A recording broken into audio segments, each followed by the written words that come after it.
Hello everyone, ఇవాళ మనం tasty అల్లం పచ్చడి వితౌట్ గార్లిక్ ఎలా చేయాలో చూసుకుందాం.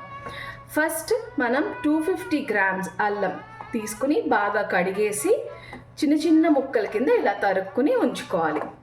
నెక్స్ట్ అల్లం 250 గ్రామ్స్, చింతపండు కూడా 250 గ్రామ్స్ తీసుకుని నానబెట్టేసి బాగా పిసుక్కుని ఇలా గుజ్జంతా కూడా వడగొట్టేసుకుని పెట్టుకొని ఉంచుకోవాలి. తర్వాత 250 గ్రామ్స్ ఆఫ్ అల్లంకి మనం 500 గ్రామ్స్ ఆఫ్ బెల్లం తీసుకొని ఇలా ముక్కల కింద తరుక్కుని ఉంచేసుకుంటున్నాం.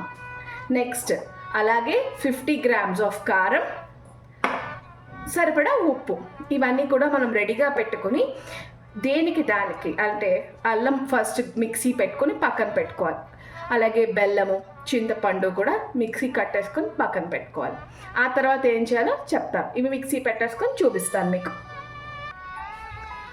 సో అలా గ్రైండ్ చేసేసుకున్నాక మనకి ఇలా ఇదేమో అల్లం పేస్ట్, ఇది చింతపండు గుజ్జు బాగా సాఫ్ట్గా అయిపోయింది, ఇది బెల్లం. మీ దగ్గర పెద్ద జారు ఉన్నట్టయితే కనుక అల్లము, చింతపండు, బెల్లం కూడా 3 ఒకేసారి గ్రైండ్ చేసేసుకోవచ్చు. నెక్స్ట్ ఏం చేయాలంటే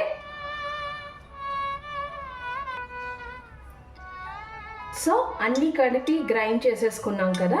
ఇప్పుడు మనం ఏం చేయాలంటే ఒక స్టీల్ కడాయి పెట్టుకుని దాంట్లో కాస్త నూనె వేసుకుని, సరిపడా నూనె వేసుకుని మనం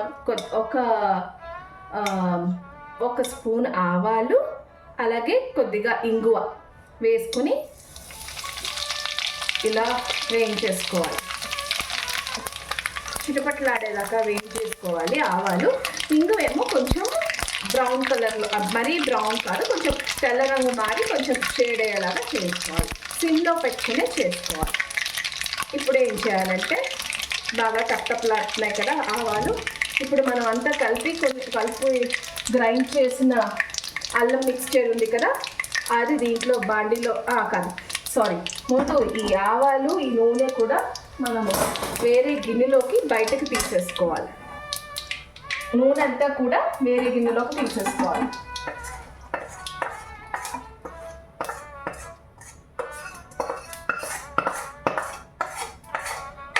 పూర్తిగా కడాయి అంతా కూడా ఖాళీ చేసేసుకున్నాక ఇప్పుడు మనం ఏదైతే గ్రైండ్ చేసి పెట్టుకున్నామో అల్లము, బెల్లం, తర్వాత చింతపండు, నెక్స్ట్ ఉప్పు, కారం, ఏవైతే అన్నీ కలిపి గ్రైండ్ చేసుకున్నామో ఆ మిక్స్చర్ని బాండీలో వేసుకుని ఉడకపెట్టేసుకోవాలి. బాండీలో మార్చుకున్నప్పుడు జాగ్రత్త, వేడిగా ఉంటుంది. మొత్తం కూడా ఇలా వేసేసుకొని లో ఫ్లేమ్ మీద ఈ మిక్స్చర్ని ఉడకపెట్టేసుకోవాలి బాగా. ఇలా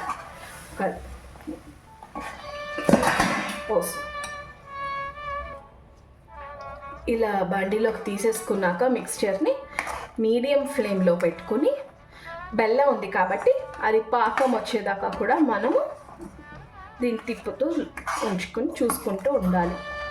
పాకం అనేది మీకు తెలుస్తుంది.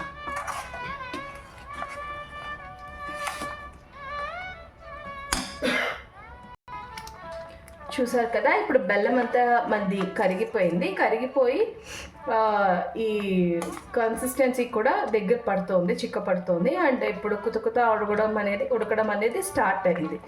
సో ఈ టైంలో మనం ఫ్లేమ్లో తగ్గించుకొని లోలో పెట్టుకొని కదుపుకుంటూ అడుగంటకుండా చూసుకోవాలి. అప్పుడు బాగుంటుంది, లేకపోతే అడుగంటేస్తుంది.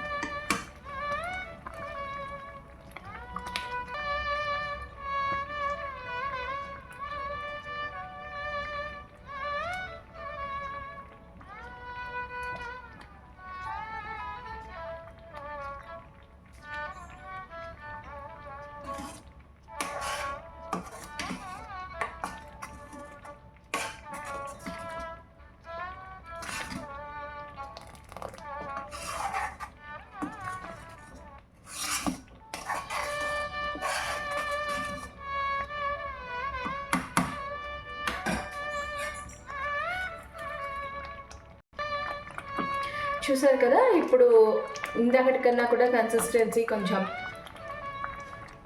అంటే ఇలా వాటరీగా లిక్విడీగా లేకుండా కొంచెం గట్టి పడుతుంది అనమాట. ఇందాక దోశ పిండిలా ఉంటే ఇప్పుడు ఇడ్లీ పిండిలా ఉంది. సో ఇది ఇంకా ఉడకాలి. ఉడికి ఇది గట్టి పాకం వచ్చేదాకా కూడా ఉడకాలన్నమాట. మన దగ్గరుండి ఇలా తిప్పుకుంటూ ఉండాలి, లేకపోతే అడుగంటేస్తుంది.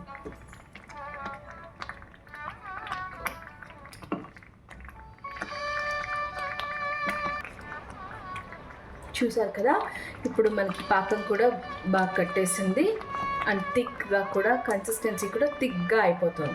ఇప్పుడు ఇంకా ఉంచితే కనుక బాగా గట్టి పడిపోతుంది అనమాట. సో ఇప్పుడు మనం పొయ్యి కట్టేసుకుని ఇది బాగా చల్లారాలన్నమాట. రూమ్ టెంపరేచర్కి వచ్చేసేయాలి. రూమ్ టెంపరేచర్స్కి వచ్చేసాక అప్పుడు మనం ఇందాక కాచుకుని ఉంచుకున్నాం కదా ఇంగువ నూనె, బాగా చల్లారిపోయాక ఈ పచ్చడిలో ఈ ఇంగువ నూనె వేసుకుని కలిపేసుకుంటే గార్లిక్ లేని అల్లం పచ్చడి రెడీ. ఇది ఇడ్లీలోకి, దోశలోకి, తర్వాత ఉప్మాలోకి అన్నిట్లోకి బాగుంటుంది. ఇది మనం టైట్ కంటైనర్లో పెట్టుకుంటే ఫ్రిడ్జ్లో పెట్టుకుంటే 15 days మినిమం ఉంటుంది. కానీ ఎంత టేస్టీగా ఉంటుందంటే అన్ని రోజులు మిగలదు. Thank you for watching my video.